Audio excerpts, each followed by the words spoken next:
నమస్తే, నా పేరు Shivaji. Welcome to our channel. Vijayasai Reddy గారు నేను ఇక రాజకీయ సన్యాసం తీసుకుంటున్నాను, వ్యవసాయం చేసుకుంటానని చెప్పి వెళ్ళిపోయినటువంటి విజయసాయి రెడ్డి గారికి ఈడీ నుంచి పిలుపు రావడము, తర్వాత ఆయన ఎక్స్లో ప్రత్యక్షమయ్యాడు. ఆయన కోటరీ గురించి మాట్లాడుతున్నాడు. కోటరీ గురించి మాట్లాడే విజయసాయి రెడ్డి గారి ఆలోచన ఏంటంటే, ఆ కోటరీ కనుక ఉంటే కనుక ఆ రాజకీయ నాయకుడు సర్వనాశనం అయిపోతాడని చెప్పి ఆయన అర్థం వచ్చేటట్లు నిన్నైతే పోస్ట్ పెట్టాడు.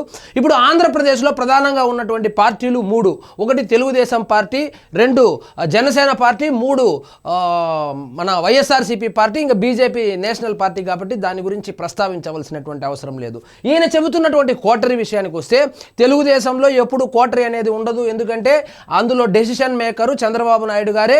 ఆయన ఏం చేయాలన్నా కూడా ఆయనే చేస్తాడు, ఆయనే డెసిషన్ తీసుకుంటాడు. కాబట్టి ఆయన మీద ఎవరి ఇన్ఫ్లుయెన్స్ ఉండదు అనేది మనకు అందరికీ తెలిసినటువంటి విషయమే. సో ఆయన మీద ఏదైనా ఇన్ఫ్లుయెన్స్ కోటరీ కనుక ఉంటే ఇన్నిసార్లు ముఖ్యమంత్రి కాలేడు, ఇన్ని సంవత్సరాలు దిగ్విజయంగా తెలుగుదేశం పార్టీని ముందుకు తీసుకెళ్లలేడు. సో కాబట్టి తెలుగుదేశం పార్టీలో కోటరీ ఉంది అనేది అది నమ్మదగ్గ విషయం కాదు. ఇక జనసేన విషయానికి వస్తే, జనసేన ఉండేది 21 మంది ఎమ్మెల్యేల్లో. వాళ్ళకు ఎవరికి కూడా పవన్ కళ్యాణ్ గారితో మరీ అంత అంతర్గతంగా వాళ్ళకు సన్నిహిత సంబంధాలేమి ఉండదు. పవన్ కళ్యాణ్ గారి స్టైలే వేరే ఉంటుంది. ఆయన ఎవరితోనైనా మాట్లాడాలనుకున్నప్పుడు లేదా చర్చలు జరపాలన్నప్పుడు ఆయనే పిలిపించుకుంటాడు. కానీ వీళ్ళు స్వతహాగా వెళ్ళి ఆయనతో పిచ్చాపాటి కబుర్లు చెప్పుకోవడము, ప్రతిరోజు కలవడం లాంటిది ఉండదు. ఆయన మొదటి నుంచి ఆయన స్టైలే డిఫరెంట్.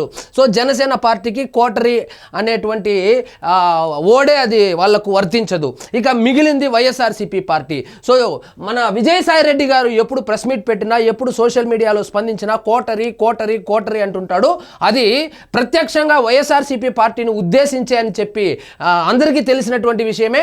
సో ఇప్పుడు దాని మీద ఆయన ఎక్స్లో ఒక ఘాటు పోస్ట్ అయితే పెట్టాడు. ఏంటంటే, వెనిజులా అధ్యక్షుడు ఆర్మీ ఉన్నా, నేవీ ఉన్నా, ఎయిర్ ఫోర్స్ ఉన్నా, పెద్ద సైన్యం ఉన్నా కూడా వెనిజులా అధ్యక్షుడిని అమెరికా వాళ్ళు ఏ విధంగా ఎత్తుకొని వెళ్ళిపోయారో చూసాం కదా. ఈ విధంగా ఎత్తుకుపోవడానికి కారణం ఏంటంటే, చుట్టుపక్కల ఉన్నటువంటి కోటరీ అమ్ముడుపోయిన దానివల్లనే వెనిజులా అధ్యక్షుడు ఆ విధంగా మోసానికి గురయ్యాడు, అమెరికా వాళ్ళు ఎత్తుకుపోయారని చెప్పి ఆయన అయితే ఆ ట్వీట్లో ప్రస్తావించడం జరిగింది. సో దీన్ని ఇప్పుడు అసలు జగన్మోహన్ రెడ్డి గారు చుట్టుపక్కల ఉన్నటువంటి కోటరీ ఎవరు అంటే, మామూలుగా మనం అనుకునేది వైఎస్ఆర్సీపీ కార్యకర్తలు అనుకునేది కూడా సజ్జల రామకృష్ణారెడ్డి గారు కావచ్చు, వైవి సుబ్బారెడ్డి గారు కావచ్చు, అదేవిధంగా అయోధ్య రామిరెడ్డి గారు కావచ్చు, ఎవరో ఎమ్మెల్సీ ఉన్నాడు ఆయన, ఆ ఎమ్మెల్సీ కావచ్చు, వీళ్ళు మాత్రమే చుట్టుపక్కల ఉంటారని చెప్పి అంటుంటారు. కానీ ఎక్కువగా క్లోజ్గా ఉండేది మాత్రం సజ్జల రామకృష్ణారెడ్డి గారే అని చెప్పి అందరికీ తెలిసినటువంటి విషయమే. అందరికన్నా బాగా వైఎస్ఆర్సీపీ కార్యకర్తలకు తెలిసినటువంటి విషయమే. సో ఇప్పుడు విజయసాయి రెడ్డి గారు మాట్లాడినటువంటి మాటలు ఏవైతే ఉన్నాయో అది ప్రత్యక్షంగా జగన్మోహన్ రెడ్డి గారిని ఉద్దేశించి, అదేవిధంగా సజ్జల రామకృష్ణారెడ్డి గారిని ఉద్దేశించే అన్నట్లు రాజకీయ వర్గాల్లో చర్చ అయితే నడుస్తుంది. అమ్ముడుపోయిన కోటరీ మధ్య బందీలు అంటే, బందీ ఎవరు, అమ్ముడుపోయిన కోటరీ ఎవరు?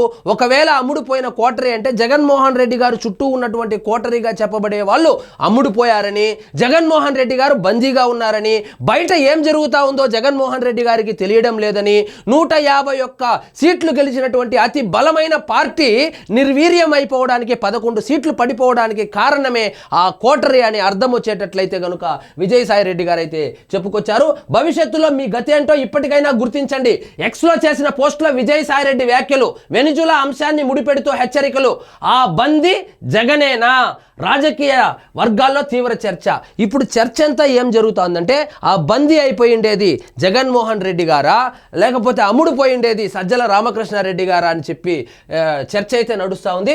వైసీపీ మాజీ నాయకుడు విజయసాయి రెడ్డి ఆదివారం ఎక్స్లో చేసిన ఒక పోస్టు రాజకీయ వర్గాల్లో తీవ్ర చర్చనీయాంశంగా మారింది. అమ్ముడుపోయిన కోటరీ మధ్య బందీలుగా ఉన్న ప్రజానాయకులారా, ఆలోచించుకోండి. భవిష్యత్తులో ఇక్కడ మీకు ఏం జరగబోతుందో ఇప్పటికైనా గుర్తించండి. సో ఈయన చేసిన వ్యాఖ్యలు ఏవైతే ఉన్నాయో, ఈయనేమైనా అప్రూవర్గా మారుతాడా, జగన్మోహన్ రెడ్డి గారిని ఏమైనా అరెస్ట్ చేయబోతున్నారా అనేటువంటి అనుమానాలు కూడా వ్యక్తమవుతా ఉన్నాయి. సో భవిష్యత్తులో ఇక్కడ మీకు ఏం జరగబోతుందో ఇప్పటికైనా గుర్తించండి అని చెప్పి హెచ్చరిక కూడా జారీ చేశారు.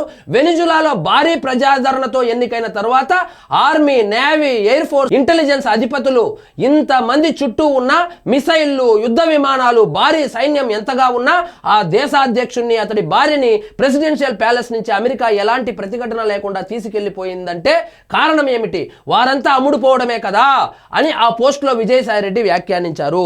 సో 151 సీట్లు గెలిచి ఉన్నప్పుడు అసలు బయట గ్రౌండ్లో ఏం జరుగుతూ ఉందో చెప్పకుండా అంతా బాగుందని చెప్పి భజన బృందాన్ని చుట్టుపక్కల పెట్టుకొని సో జగన్మోహన్ రెడ్డి గారు 11 సీట్లకు పడిపోయాడు.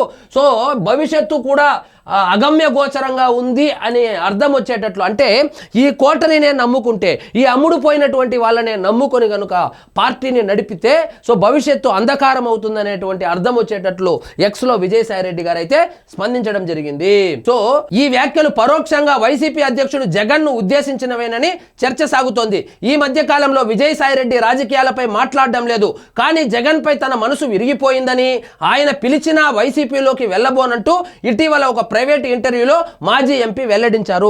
చాలా సందర్భాల్లో వైఎస్ఆర్సీపీ కార్యకర్తలు సోషల్ మీడియా వేదికగా విజయసాయిరెడ్డిని మళ్ళీ వెనక్కి తీసుకురండి, సో అప్పుడు 2014లో అధికారం కోల్పోయిన తర్వాత విజయసాయిరెడ్డి గారు ఆయన భుజస్కంధాల మీద పార్టీని మోసి ఆ పాదయాత్రని విజయవంతం చేపించి ప్రశాంత్ కిషోర్ అనేటువంటి వ్యక్తిని తీసుకుని వచ్చి జగన్మోహన్ రెడ్డి గారికి పరిచయం చేపించి, అదేవిధంగా తెలుగుదేశం పార్టీకి యాంటీగా ఉన్నటువంటి నాయకులు ఎవరైతే ఉన్నారో, ముఖ్యంగా రెడ్డి సామాజిక వర్గానికి చెందినటువంటి నాయకులు ఎవరైతే ఉన్నారో వాళ్ళందరినీ పర్సనల్గా కలిసి జగన్మోహన్ రెడ్డి గారు మారారు, జగన్మోహన్ రెడ్డి గారు మంచివారయ్యారు, మన ప్రభుత్వం వస్తుంది, మన ప్లేట్లో మన బిర్యానీ మనం తినొచ్చు అని చెప్పి మాయ మాటలు చెప్పి వైఎస్ఆర్సీపీ పార్టీలో చేర్పించుకొని వాళ్ళను ఎమ్మెల్యేలుగా ఎంపీలుగా టికెట్లు ఇచ్చి గెలిపించుకోవడము, తర్వాత 2019లో 151 సీట్లు గెలవడం కూడా మనం అందరం చూసాము. గెలిచిన తర్వాత వీళ్ళ మధ్య ఏమి జరిగిందో మనకు తెలియదు, కానీ కొంచెం గ్యాప్ అయితే ఏర్పడడం జరిగింది. సో విజయసాయిరెడ్డి గారిని కీలక పదవుల నుంచి తప్పించడము, అదేవిధంగా ఆయన్ని దూరం పెట్టడం అయితే జరిగింది. సో ఆయన్ని నెల్లూరు ఎంపీగా పోటీ చేయమని చెప్పడము, పోటీ చేసిన తర్వాత ఓడిపోయిన తర్వాత అపాయింట్మెంట్ కూడా ఇవ్వకపోవడము లాంటి విషయాలతో ఆయన విసుగు చెంది ఆయన మనసుకు కష్టం కలిగి జగన్మోహన్ రెడ్డి గారిని వదిలిపెట్టి వైఎస్ఆర్సీపీ పార్టీని వదిలిపెట్టి రాజకీయ సన్యాసం తీసుకోవడం అయితే జరిగింది. అదేవిధంగా ఈయన మీద లైంగిక ఆరోపణలు వచ్చిన నేపథ్యంలో సాక్షి మీడియా కానీ, వైఎస్ఆర్సీపీ కార్యకర్తలు కానీ, వైఎస్ఆర్సీపీ నాయకులు కానీ కనీసం స్పందించకుండా ఈయన్ని ఒంటరి వాడు చేసేశారు. అది కూడా ఆయన మనస్తాపానికి కారణమని కూడా అప్పట్లో వార్తలైతే వచ్చాయి. మొత్తానికి విజయసాయిరెడ్డి గారు ఎక్స్ వేదికగా సంచలనమైనటువంటి పోస్టే పెట్టారు. సో జగన్మోహన్ రెడ్డి గారి చుట్టూ కోటరీ ఉందని, ఆ కోటరీ అమ్ముడుపోయిందని, జగన్మోహన్ రెడ్డి గారు అందులో బందీగా ఉన్నారని, భవిష్యత్తు అంధకారంగా కనబడుతుంది, అగమ్య గోచరంగా కనబడుతుందని చెప్పి విజయసాయిరెడ్డి గారు అయితే చెప్పుకొచ్చారు.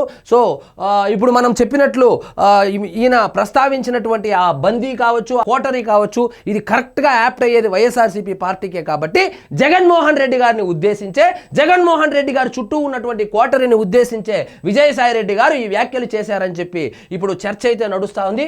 మరి చూద్దాం. ఈయనకు లిక్కర్ కేసుకు సంబంధించి ఈడీ నోటీసులు కూడా జారీ చేయడం జరిగింది. ఇంతకు ముందే ఈయన విచారణకు హాజరవ్వడము, అదేవిధంగా నేను పూర్తిగా సహకరిస్తాను, ఈ మద్యం కుంభకోణం ఏదైతే ఉందో ఈ కుంభకోణం మొత్తం చేసింది రాజకసిరెడ్డి అని కూడా చెప్పడం కూడా మనం అందరం గమనించాము. సో ఈసారి విచారణలో ఏమి చెబుతాడని సర్వత్రా ఉత్కంఠ నెలకొని ఉంది. మరి చూద్దాం విచారణలో ఏం చెబుతాడో. సో మొత్తానికి ఈ బందీ జగన్మోహన్ రెడ్డి, ఆ కోటరీ ఏదైతే ఉందో జగన్మోహన్ రెడ్డి గారు చుట్టూ ఉన్నటువంటి ఆ coterie Sajjala Ramakrishna Reddy and co అనుకోండి. సో వాళ్ళను ఉద్దేశించి అయితే ఘాటుగా ఎక్స్ వేదికగా స్పందించారు. సో ఇది అండి ఈరోజు మన టాపిక్. మీకు ఈ వీడియో నచ్చినట్లయితే లైక్ చేయండి, షేర్ చేయండి, ఛానల్ మాత్రం సబ్స్క్రైబ్ చేసుకోవడం మర్చిపోవద్దు.